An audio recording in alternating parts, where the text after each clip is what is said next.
حضرت نعمان رضی اللہ تعالیٰ عنہ سے مروی ہے کہ ایک مرتبہ ہم عشاء کی نماز ادا کرنے کے بعد ہم مسجد میں بیٹھے ہوئے تھے کہ نبی کریم صلی اللہ علیہ وسلم آئے اور انہوں نے آسمان کی طرف اپنا سر مبارک اٹھایا اور اٹھا کر اپنا نگاہیں جو ہے نیچے کر لیں، اپنا سر نیچے کر لیا۔ تو ہم نے سمجھا کہ شاید کوئی آسمان میں واقعہ رونما ہو گیا ہے جس کی وجہ سے آپ صلی اللہ علیہ وسلم نے اپنا سر مبارک نیچے کر لیا۔ تو آپ صلی اللہ علیہ وسلم نے فرمایا، میرے بعد کچھ ظالم حکمران آئیں گے اور جو ان کے جھوٹ کو سچ اور ان کے ظلم پر تعاون کرے گا، میرا ان سے اور ان کا مجھ سے کوئی تعلق نہیں ہے، اور جو شخص ان کے جھوٹ کو سچ اور ان کے ظلم پر تعاون نہیں کرے گا، میرا اس کے ساتھ بھی تعلق ہے اور اس کا میرے ساتھ بھی تعلق ہے۔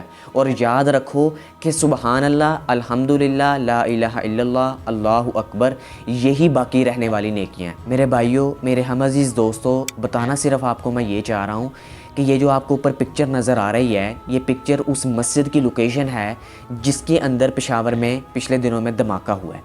اور یہ جو آپ کو اس مسجد کے آس پاس علاقے نظر آ رہے ہیں، یہ علاقے نہیں ہیں، یہ کچھ ادارے ہیں گورنمنٹ کے، اور وہ گورنمنٹ کے عام ادارے نہیں ہیں، سیکیورٹی کے ادارے ہیں، کچھ پولیس کے ہیں، کچھ صحت کے ہیں، کوئی کچھ ہے اور کوئی کچھ ہے۔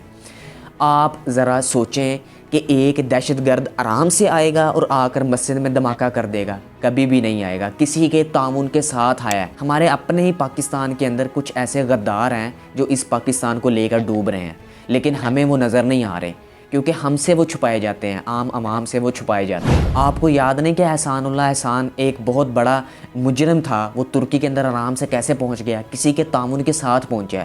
اور یہ جو دھماکہ ہوا ہے یہ بھی کسی کے تعاون کے ساتھ ہوا ہے، اکیلے نہیں ہو سکتا یہ۔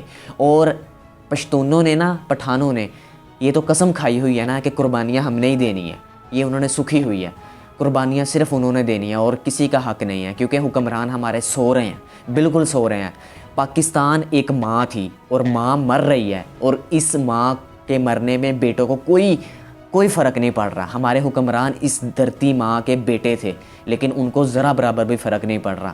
آج یہ ماں ڈوب رہی ہے، مر رہی ہے، لوگ مر رہے ہیں، لوگ آٹے کے لیے مر رہے ہیں، لوگ اپنی شہادتیں دے رہے ہیں، 100 سے زیادہ افراد مر جاتے ہیں، لیکن حکمران جاتے ہیں، جا کر اپنا فوٹو سیشن کرواتے ہیں اور یہ ثابت کر دیتے ہیں کہ ہم نے مذمت کر لی، ہمیں بہت افسوس ہوا ہے۔ میرے ہم عزیز دوستوں، غدار ہمارے اندر چھپے ہوئے ہیں، ہمیں ان کو تلاش کرنا ہے۔ اگر ہم نے اب ان غداروں کو تلاش نہ کیا تو یہ جیسے پہلے شہادتیں دیتے آ رہے ہیں اور یہ دھماکے ہوتے آ رہے ہیں، یہ ایسے ہی چلتے رہیں گے۔ قطر کے اندر سیکیورٹی دینے چلے جاتے ہیں، پہلے اپنے پاکستان کو تو سیو کر لو۔ قطر کے اندر فیفا ورلڈ کپ ہو رہا ہے، وہاں پاکستان کی سیکیورٹی پہنچی ہوئی ہے، باہر کے ممالک کو جا کر کمانڈر ہمارے ٹریننگ دے رہے ہیں۔ یار اپنی سیکیورٹی تو پہلے اس قدر ٹائٹ کر لو کہ اپنے ملک کی تو حفاظت کر لو۔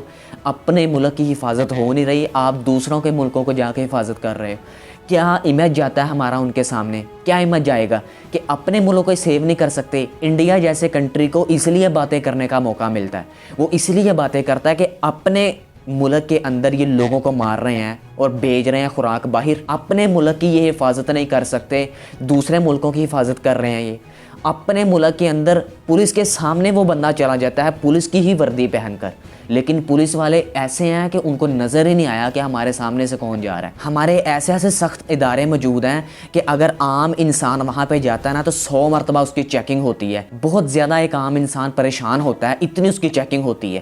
لیکن ایک دہشت گرد آتا ہے، آ کر دھماکہ کر کر چلا جاتا ہے۔ یہ کب سے ہوتا آ رہا ہے، لیکن ہمارا اس کے اوپر کوئی ایکشن نہیں ہے۔